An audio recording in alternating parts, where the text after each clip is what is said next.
Welcome to Ghosts FM, where fear is not just a story, but a real experience.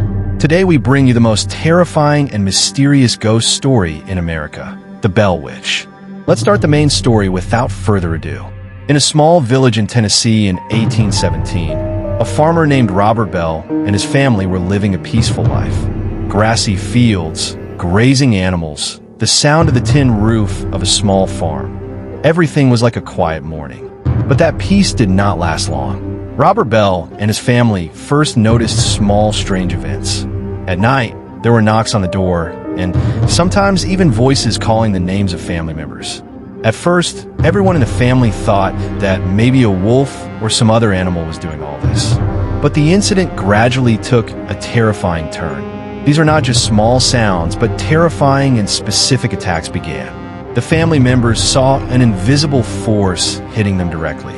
Food dishes were dropped by themselves, furniture moved, and even the members would wake up suddenly from sleep, terrified by the unknown. Not only was the behavior of this ghost strange, but it also showed clear hostility towards the family. People later said that it was a female spirit who had previously lived in the area and had returned after death to seek revenge.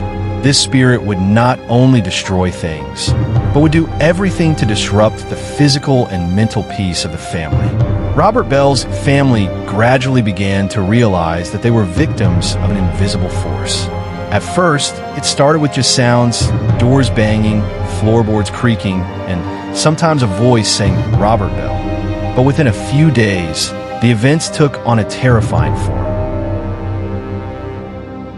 The attacks began on the youngest daughter of the family. When she went to sleep at night, she would be heard pulling her hair. Sometimes she would be woken up and carried around the house, screaming. The elders of the family could not find any explanation for all this. Robert Bell himself noticed strange phenomena. The chicken coop on the farm collapsed, and the furniture in the house began to move on its own. Even at night, someone or something began to call him in his sleep. Sometimes in a friendly tone, sometimes in a terrifying voice. The most terrifying thing to hear happened to Robert's youngest daughter. One night, the girl was woken up in the dark of night in such a way that she woke up the whole family screaming. The family was terrified. The local villagers also learned about the matter. Many tried to enter the house at night, but the invisible force frightened them. Some said that they heard the piano playing, but no one was around. Others felt a light touch of cold air and even heard voices that moved throughout the room. People said that the ghost was clearly hostile towards Robert Bell and his family. Sometimes it would laugh. Sometimes it would scare the family members with its voice. Sometimes even the family's food or water cups would break or spoil. By this time, Robert Bell and the villagers were convinced that this was not an ordinary occurrence. They thought that it was a female spirit who had previously lived in the village. After her death, her hostility became so intense that she was having a paralyzing effect on the living. As Robert Bell and his family slept in the darkness of dawn, a gentle breeze suddenly blew through the house. With the breeze came a strange voice, a whisper of crying, which at first seemed like a distant sound. But gradually the cry entered the house, echoing around.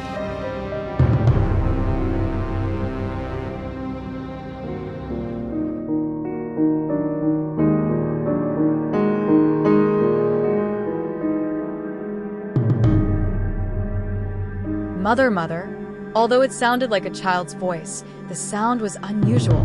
Robert's daughter woke up screaming.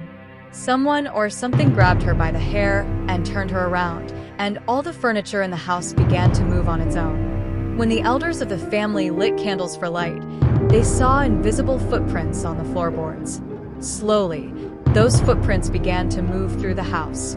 Suddenly, without a sound, a door suddenly closed, then made a sound like breaking glass.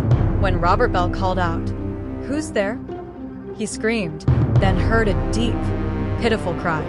"You can't stay here. I'm back. You're Robert Bell." The voice seemed to come from the corner of the room, but there was no one there. Robert's wife and children shuddered, their hearts beating so fast that everyone knew this was no ordinary occurrence. The swaying of the air in the room, the swirling of voices, and the dancing of shadows. All of it seemed as if they were caught in a completely strange reality. The next night, the little girl went to sleep again.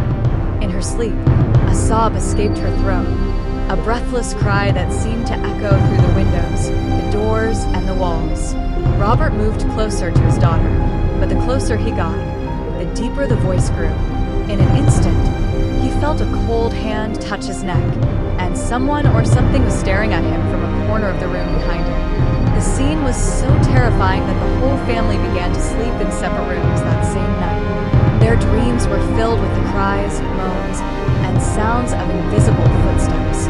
Sometimes in the dead of night, they would hear the little girl's voice, leave me, but no one was home. When the villagers learned of the incident, they slowly gained the courage to enter the house in the darkness of the night. But those who entered said, a dark shadow suddenly stood up in the corner. The piano started playing, but no one was in the next room. Some footsteps on the floor, but no one walked there. This ghost was not just a sound and a shadow. It did everything to physically and mentally harm the family. The food dishes would fall on their own, water would start flowing, and sometimes it would jump up and down on the bed. Robert Bell and his family realized that they were trapped by an invisible force, a spirit that had returned not only to scare them, but to enjoy their suffering. Not only were Robert Bell and his family terrified, but the villagers soon began to fall victim to the ghost's wrath. According to legend, the ghost would exact its ultimate revenge on anyone who trespassed on Bell's farm or tried to uncover the ghost's secrets. Once, 3 young men entered the farm at night out of curiosity. Their plan was simply to see the ghost and verify the truth of the story. But the ghost had a different game in store for them. In the darkness of the night, the wind suddenly stopped, and a voice began to ring from the corner of the house. You have come to me, and you will die. An invisible force followed them. The piano did not stop playing. The candle went out by itself. The young men tried to escape the house screaming, but an invisible hand caught them. One young man suddenly looked up at the sky and started screaming. In front of the others, the ghost grabbed them one by one and hung them from a branch. The air trembled, screams and moans. The whole place seemed to be transformed into a canvas of death. An invisible force gripped their throats. The young men shouted, "We apologize." But the spirit was not giving in. One by one, people continued to hang, their heartbeats slowing and the voice of fear in their eyes. Only the breath of death and the pitiful voice of the spirit echoed in the darkness of the night. Robert Bell did not witness this terrible scene, but he knew the spirit was taking extreme revenge not only on his family, but also on the villagers. Some said that the anger and rage in the spirit's eyes were so intense that any animal would be forced to flee if it saw hostility. The fear for the family became even more intense. As soon as they entered the house in the darkness of the night, they felt the force was moving around them. Sometimes the furniture would fall. Sometimes the candle flame would light up on its own. The voices, the cries, and the wailings combined to paint the entire farm in the color of death. The fear felt by the locals is hard to describe. Some said they ran outside screaming into their homes, but the young men hanging in the sky and the echoes of their cries were also in their dreams. Thus the spirit used every night to not only exact revenge, but also to savor the fear and death of the people. This is the most terrifying part of The Bell Witch, where the dead spirit shows its power to exact extreme revenge on the living, and the enemies find no safe place. After many nights of horror, Robert Bell and his family finally realize that they are no longer safe as ordinary people. The terror of the spirit is thick around them. As they enter the house in the darkness of the night, the wind suddenly stops. A voice whispers, "I am back and no one can stop me." One night, Robert's son begins to scream in his sleep. The scent of sleep has disappeared from the house. Only the groans and cries of death ring out. The father runs to his son, but just then an invisible force grabs him and pulls him towards the sky. A flash of terror flashes in his eyes, and a voice seems to say, "My revenge will not end." After this midnight incident, the local villagers gather. They believe that an invisible female spirit has returned to punish Robert Bell's family and the villagers. The spirit, previously called Chloe or the Bell Witch, is actually the spirit of a dead woman who was once wrongfully victimized on Bell's farm. The reason for her revenge is clear. The living will also take revenge on the children or descendants of her killers. The spirit did not only inflict physical harm, but also punish the entire family and the villagers through mental fear, terror, and crime. Robert Bell tried with all his life's strength to reconcile with the spirit. He said, "We give you the respect you deserve, but stop destroying our lives." But the spirit's revenge did not stop. Chloe's anger was so intense that whenever she entered the villagers' houses, she would overturn furniture, make noises in the air, and sometimes physically hurt people. Some even said that a dark shadow stood in the corner of the house at night and whispered in a voice, "You will not forget my death." One evening, Robert Bell realized that it was not possible to completely eliminate the spirit's revenge. So he took the ultimate step, calling in guests and local priests to pray, water, and chant to appease the spirit. Eventually, the spirit quieted down. Although the Bell family was no longer completely safe, they realized that Chloe, or the Bell Witch, was not just angry, but had returned for her own death and injustice. That is, her true identity was that of a spirit of unjust death who had returned to teach and avenge the living. In the final scene, the family members sat in the house, breathing quietly.